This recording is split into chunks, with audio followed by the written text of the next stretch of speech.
Power star Pawan Singh का बहुत ही blast गाना आप सभी के बीच में एक और आ रहा है। बहुत दिनों बाद एक लोकगीत आ रहा है जिस गाने का नाम रखा गया है अपना राजा जी के दिल।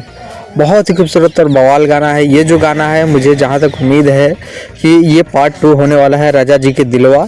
और ये जो गाना है वो आप सभी के बीच में सुलभ फिल्म्स भोजपुरी चैनल से रिलीज किया जा रहा है। बात करें गाने की तो इस गाने के जो सिंगर है वो पावर स्टार पवन सिंह है और साथ में ड्यूट की है शिल्पी राज। म्यूजिक जो है वो है प्रियांशु सिंह का और लिरिक्स राइटर जो है वो है आशुतोष तिवारी।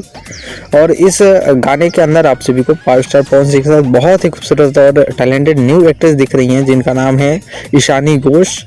और इस गाने को आप सभी के बीच को सुबह 7 बजे रिलीज किया जाएगा शुभ लाभ फिल्म्स भोजपुरी चैनल से। तो बस इस गाना का वेट कीजिए। अभी तक टीजर तो रिलीज नहीं किया गया है लेकिन बहुत ही जल्द आप सभी को बीच में टीजर देखने को मिलेगा। तो आप इस गाने का टीजर जरूर देखिएगा और इस गाने को ढेर सारा प्यार दीजिएगा। तब तक लिखता है मिलते हैं किसी और नए अपडेट साथ। तब तक बाय। जय हिंद, जय भोजपुरी।